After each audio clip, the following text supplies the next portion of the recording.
guys, what's going on? This is Justin, and right here I have the Moto Z and all of the Moto Mods. Now, so far this year, we've seen a bit of the modularity hype in terms of smartphones, especially with LG's G5 model, and we all know what happened with that. So now we have Moto Mods, a slap-on modularity device which you can just slap onto any Moto Z, Z Force, or Z Play device. So today we're going to be taking a look at exactly what these mods individually have to offer, and the final question, if they're worth your money or not. Alright, so to kick things off, probably one of my most favorite Moto mod is the Moto InstaShare Projector mod, which is actually a first-party Moto mod made by Moto and Lenovo themselves. Now, what's really cool about this mod is that it allows you to project what's on your actual screen on your Moto device to the wall. As with any other mod, it works all the same way, as you have to slap it onto the back of your Moto device, and it's a plug and play, and that's how it works. This is really great, as I did enjoy using it to watch movies, and this can definitely be great for business specialists to be using this as a portable way to show their slideshows or presentations instead of bringing a larger scale projector. As it's not too thick, you won't really notice it jingling around in your pocket, which makes it great for bringing it around to use. Now, this is not to say this projector or Moto mod is perfect. In fact, it only shoots 480p, which is definitely not the highest resolution you might want to be watching in, but anything over that, I'd say, would probably kill your playtime or battery time. Also, the fact that this Moto mod costs $300 is probably a turnoff for many consumers, as many buyers don't really justify paying $300 for a portable projector. Okay, so the next mod I want to show you guys is one that's actually really cool. It's the Hasselblad True Zoom Moto mod. This means you get a completely different camera to use to take photos and videos as opposed to the one that's on the Moto device itself. Now, I won't go too much into detail on this Moto mod, as I have a more in-depth video coming soon, so be sure to stay tuned for that, but I can definitely say that my experience with this Moto mod has been really great. Now, the huge selling point for this Moto mod is the fact that it has a 10 times optical zoom, so that's much sharper and clearer as opposed to using your digital zoom on your Moto device. Now, I did take quite a bit of photos with this Moto mod, and I can say from experience that the autofocus definitely isn't the fastest thing on this mod, but I can also say that the optical zoom is lightning quick. Something else that also really impressed me about the Hasselblad True Zoom mod is that it's able to shoot raw photos, which makes it awesome for content creators and photographers looking to edit the colors on the fly.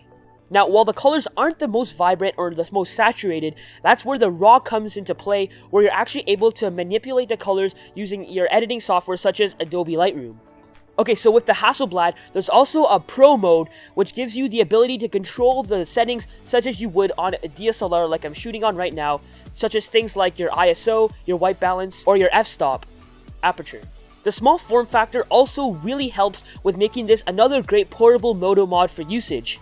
Ergonomically, it also has a form factor of such a camera like the camera handle, which makes it really good and comfortable to use. Okay, so moving on, if you're somebody who's really into music or audio, this next Moto mod is something you might like. Alright, so what this Moto mod is the JBL Sound Boost speakers. As the name implies, the JBL Sound Boost speakers is an external speaker which you can throw on to the back of your Moto device like all the other Moto mods, and it allows you to play sound using that speaker. JBL boasts that you'll get much clearer and louder sound quality, which is all things I do find really important to a great audio experience. And when they said it'd make your sound and audio much louder from your Moto device, they definitely weren't lying. Listening to music and watching movies and videos are just much more clear audio-wise with this Moto mod, plus the mids and the highs are really clear and sharp and distinct. The bass is a little too strong for my personal preference, and I do find that when you pull the Moto mod to full volume, the bass does get a teeny bit muddy. But of course, like most people, I usually don't play my speakers at full volume, so you'll probably be fine. It's nice that JBL included a neat kickstand on the speaker itself, but the fact that it only has one way to position itself, which is for watching movies and videos optimal-wise, is not the best experience for maybe listening to music.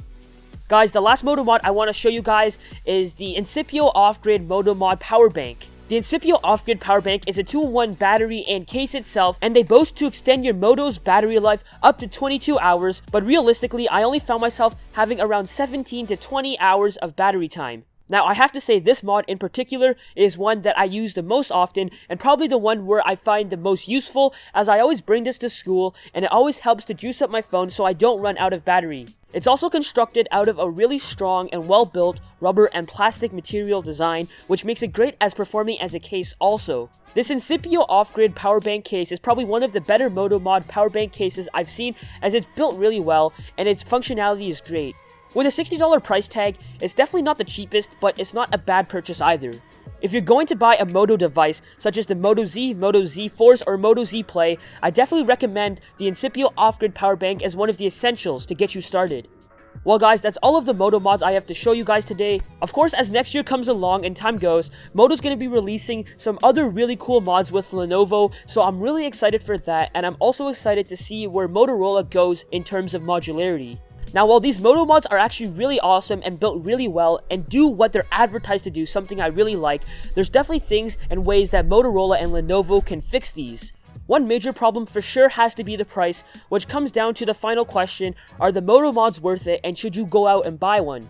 Honestly, I did enjoy using the Moto mods, but I will say that you shouldn't go out and buy these Moto mods just because you want the device itself, because there's plenty of other great devices out there, such as the Samsung Galaxy S7, the OnePlus 3, or even the Google Pixel, which all have some really great third-party accessories available.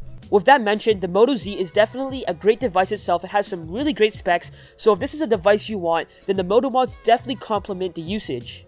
Anyways, that's all I have for you guys. Thank you so much for watching. If you enjoyed, be sure to hit that thumbs up button and subscribe so you don't miss any more of my tech content videos, which I have more coming out your way. There's also another top tech video coming really soon, as I haven't done one in a while, so I'm also really excited about that. Well guys, that's about it. Thank you so much for watching, and I'll catch you next time.